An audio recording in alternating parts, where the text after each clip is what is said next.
Hey guys, welcome to stock technique channel. कैसे हो आप सब लोग? आई होप सब अच्छे होंगे। इस वीडियो में हम बात करेंगे गुजरात इंडस्ट्रीज पावर के स्टॉक के बारे में, GIPCL स्टॉक के बारे में। यहाँ पर मैं आपको डिटेल एनालिसिस दिखाऊंगा, टेक्निकली एनालिसिस दिखाऊंगा एंड फंडामेंटली एनालिसिस दिखाऊंगा कि किस तरीके से आप स्टॉक के अंदर काम कर सकते हैं, कौन सी जगह पे आप इसको परचेस कर सकते हैं, कौन सी जगह तक अपना टारगेट बना सकते हैं, कंपनी का जो लाइबिलिटीज कितना है, कंपनी के पास एसेट कितना है, उसका रेशियो कितना है, मतलब इसके बारे में तो मैं यहाँ पर डिटेल में आपको इस वीडियो में बताऊंगा। तो चलिए शुरू किया जाता है। सबसे पहले मैं अगर बात करूँ तो देखिए, मतलब अभी मार्केट का एक ट्रेंड चल रहा है। Trend, what is a trend? मतलब पावर सेक्टर ऊपर जा सकते, ट्रेंड चल रहा है, ठीक है।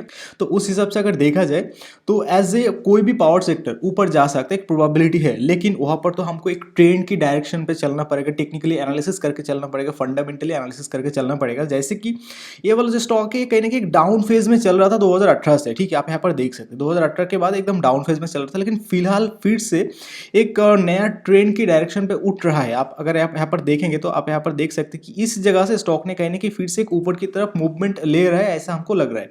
तो एक प्रोबेबिलिटी हो सकता है कि स्टॉक यहाँ से ऊपर जा सकता है, बहुत ही प्रोबेबिलिटी है। तो सबसे पहले हम यहाँ पर क्या करेंगे, हम यहाँ पर एक ट्रेंड बनाएंगे। तो ट्रेंड के हिसाब से अगर देखा जाए तो देखिए स्टॉक ने क्या किया, इस जगह पे स्टॉक ने सपोर्ट लिया, फिर से स्टॉक ने दोबारा यहाँ पर एक सपोर्ट लिया, फिर से स्टॉक ने 3 टाइम भी यहाँ पर सपोर्ट लिया। तो एज ए प्रोबेबिलिटी हो सकता है कि स्टॉक कहीं ना कहीं ये वाला लेवल से, मतलब ये वाला लेवल उसके लिए एक रेसिस्टेंट लेवल बन गया। आप देख सकते हैं यहाँ पर एक रिजेक्शन लिया था, इस जगह पे एक रिजेक्शन लिया था। तो प्रोबेबिलिटी हो सकती है इसी जगह पे कंपनी फिर से एक छोटा मोटा रिजेक्शन देकर कंपनी फिर से एक नीचे है, मतलब एक सपोर्ट लेवल पे फिर से है। मतलब जो सपोर्ट पे कंपनी पहले एक बार सपोर्ट बनाया था जो ट्रेंड लाइन के ऊपर, फिर से सपोर्ट बनाया, फिर से सपोर्ट बनाया। तो प्रोबेबिलिटी हो सकती है कि इस जगह पे कंपनी फिर से अगर एक सपोर्ट बनाए, सपोर्ट बनाने के बाद इस जगह से आप अगर यहाँ पर कंपनी को खरीदेंगे, मतलब अगर आप कंपनी को 80 के लेवल पे खरीदेंगे, 80 से 85 लेवल पे आसपास अगर कंपनी को खरीदेंगे, तो प्रोबेबिलिटी होगा जो आपका जो टारगेट लेवल होगा, मतलब वो जहाँ भी होगा, लेकिन बहुत ही बिग परसेंटेज आप गेन कर सकते हैं। क्यों गेन कर सकते हैं मैं आपको यहाँ पर बता दूं। देखिए सबसे पहले इसका जो टारगेट लेवल होना चाहिए, कौन सी लेवल तक टारगेट होना चाहिए, फर्स्ट टारगेट होना चाहिए। मतलब अगर मैं एकदम प्रीवियस में देखूं तो उसका ए वाला जो लेवल था, मतलब 100 की लेवल के आसपास कंपनी के एक बहुत ही स्ट्रॉन्ग एक रेसिस्टेंट है। आप यहाँ पर खुद भी देख सकते हैं कि कंपनी 2 बार इस जगह से कंपनी एक रिजेक्शन फेस किया। 3 टाइम कंपनी यहाँ से फिर से रिजेक्शन फेस करेगा या नहीं इसको तो नहीं पता, लेकिन अगर आप यहाँ पर शॉर्ट टर्म के लिए काम करेंगे तो 100 की लेवल पे आसपास अपना टारगेट बना सकते हैं। ये हो गया 1 नंबर। 2 नंबर, इसका अगर आप थोड़ा दिन और इसको होल्ड करेंगे, मतलब थोड़ा लॉन्ग स्विंग करेंगे, ठीक है, मतलब जैसे कि 3 महीने, 4 महीने, 6 महीने अगर आप यहाँ पर लॉन्ग थोड़ा स्विंग करेंगे, तो आपका जो लेवल होना चाहिए, मैं आपको कहूंगा आप कहीं ना कहीं 120 के आसपास, 120 के आसपास आप अपना टारगेट बना सकते हैं कि ये स्टॉक कहीं ना कहीं 120 के आसपास जा सकता है, क्योंकि यहाँ पर भी उसका एक बहुत एक स्ट्रॉन्ग यहाँ पर एक रेसिस्टेंट लेवल है। तो अगर आप इस लेवल पे काम करेंगे तो आपका प्रॉफिट होने का चांसेस कितना होगा, देखिए। मतलब अगर मान लीजिए कि अगर आपने मार्केट में न्यूज़ देख रहे हैं कि हाँ स्टॉक ऊपर गया एंड फिर से स्टॉक एकदम सीधा ऊपर ही चले जाएगा, तो आपने अभी न्यूज़ के ऊपर इम्पैक्ट होकर अभी स्टॉक को खरीदने वाले हैं अगर आप, तो आपका जो प्रॉफिट होगा, मतलब स्टॉक अगर ऊपर भी चले जाए तब भी आपका प्रॉफिट यहाँ पर कितना हो सकता है, हार्डली यहाँ पर मतलब एकदम लॉन्ग टारगेट भी अचीव कर ले तब भी यहाँ पर 31% आपको प्रॉफिट होगा या फिर 30% आपको प्रॉफिट होगा। लेकिन अगर स्टॉक थोड़ा नीचे आए, थोड़ा एज ए पुल बैक दे, एज ए करेक्शन दे, स्टॉक अगर नीचे आके थोड़ा करेक्शन दे, तो आपका जो प्रॉफिट होगा ना वो बहुत ज्यादा होगा। मान लीजिए कि आपने यहाँ पर 80 के लेवल पे खरीदा, या फिर मैं यहाँ पर 82 लेवल पकड़ लेता हूँ, ठीक है। तो आपने यहाँ पर 82 लेवल पे उसको खरीदा, तो आपका जो प्रॉफिट होगा देखिए यहाँ पर मिनिमम आपको 40% आपको ऐसे ही मिल जाएगा।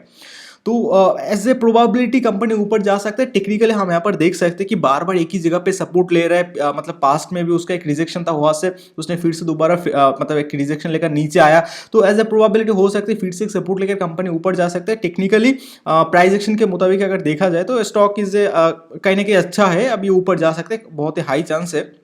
लेकिन इसका जो फंडामेंटल है, हमको फंडामेंटल रिपोर्ट देखना सबसे ज़्यादा ज़रूरी है, क्योंकि फंडामेंटली अगर कंपनी अच्छा होगा तभी तो जाके आगे अच्छा परफॉर्मेंस कर सकते हैं। तो फंडामेंटली अगर मैं यहाँ पर आपको रिपोर्ट दिखाऊँ तो आप यहाँ पर देख सकते हैं, मैंने यहाँ पर ऑलरेडी ओपन करके रखा हुआ हूँ मनी कंट्रोल पे। तो सबसे पहले मैं यहाँ पर फिनेंशियल के ऊपर क्लिक करूंगा, तो आप यहाँ पर देख सकते हैं फिनेंशियल के ऊपर अगर मैं क्लिक करूंगा तो मेरे सामने यहाँ पर कंपनी का जो स्टैंड अलोन जो रिपोर्ट है वो यहाँ पर शो होगा, ठीक है। तो मैं यहाँ पर एनुअली नहीं, मैं यहाँ पर क्वार्टरली देखूंगा, क्योंकि मेरा जो टारगेट होगा या फिर मैं जो चाहूंगा, मतलब जो लोग यहाँ पर लॉन्ग स्विंग करना चाहते हैं विद इन 1 ईयर, मतलब 1 साल के अंदर कहने की, या फिर थोड़ा बहुत 1.5 साल, ठीक है, या फिर 6 महीने, मतलब हर एक चार्ट का अलग अलग पैटर्न होता है। तो थोड़ा लॉन्ग स्विंग करना चाहते हैं तो इसके लिए क्वार्टरली रिजल्ट देखूंगा। तो आप यहाँ पर देख सकते हैं क्वार्टरली के मुताबिक कंपनी अच्छा खासा यहाँ पर ग्रोथ दिखा रहा है। उसका जो नीट प्रॉफिट है आप यहाँ पर खुद देख सकते हैं कि लास्ट क्वार्टर में मतलब सितंबर का जो क्वार्टर था उस क्वार्टर में कंपनी कितना अच्छा यहाँ पर ग्रोथ दिखाया। तो एज ए प्रोबेबिलिटी हो सकती है कंपनी ऊपर जा सकती है। तो उसका एक ओवरऑल एक मतलब ओवरव्यू, ठीक है, कंपनी का नीट प्रॉफिट कितना चल रहा है, कंपनी का रेवेन्यू कितना चल रहा है, कंपनी का अर्निंग पर शेयर आप यहाँ पर देख सकते हैं सितंबर महीने में वो भी बहुत ज़्यादा बढ़ चुका है। तो ये तो ओवरव्यू हो गया, लेकिन उसका जो बैलेंस शीट है, बैलेंस शीट हमको देखना चाहिए, मतलब एसेट एंड लाइबिलिटीज का जो कंपेयर है उसको हमको सबसे पहले देखना चाहिए। तो अगर मैं आपको बैलेंस शीट दिखाऊँ तो देख आप यहाँ पर देख सकते हैं, this is a balance sheet, आप यहाँ पर देख सकते हैं, this is a balance sheet, आप यहाँ पर खुद देख सकते हैं। एंड सबसे पहले सबसे इंपॉर्टेंट जो बात है, कंपनी का जो शेयर कैपिटल है, this is not a diluted share capital, ठीक है, मतलब ये हो गया सबसे अच्छा बात, this is not a diluted share capital. And यहाँ पर उसका जो रिजर्व एंड सरप्लस है वो कंटिन्यूसली बढ़ता जा रहा है, दिस इज वेरी फैंटास्टिक, ठीक है। एंड अगर मैं यहाँ पर आपको बात करूँ तो कंपनी का जो करंट लाइबिलिटीज है, आप यहाँ पर खुद एक बार देख सकते हैं, कंपनी का करंट लाइबिलिटीज कितना है, 339 कंपनी का करंट लाइबिलिटीज है। एंड कंपनी का करंट एसेट कितना है, तो कंपनी का करंट एसेट एक बार देख लेते हैं, कंपनी का टोटल करंट एसेट है कितना है, 850 कंपनी का करंट एसेट है, यानी मतलब शॉर्ट टर्म में भी कंपनी ऑलमोस्ट डेट फ्री, ठीक है। तो अभी लॉन्ग टर्म की बात करते हैं, मतलब अगर मान लीजिए कि आप यहाँ पर फंस गए या फिर मैं यहाँ पर खुद काम करके मैं फंस गया एंड कंपनी मतलब थोड़ा लॉन्ग रन तक कंपनी के अंदर मुझे रहना पड़ेगा, 2-3 साल भी रहना पड़ेगा, अगर ऐसा सिचुएशन भी आ जाए तो कंपनी का जो लॉन्ग रन में उसका जो एसेट एंड लाइबिलिटीज का जो कंपेयर है उसको भी एक बार देखना चाहिए। तो देखिए कंपनी का जो लॉन्ग टर्म है उसके लिए मैं यहाँ पर क्या करूंगा, मैं यहाँ पर उसका जो नॉन करंट लाइबिलिटीज है, नॉन करंट एसेट है, उसको एक बार कंपेयर करूंगा, ठीक है।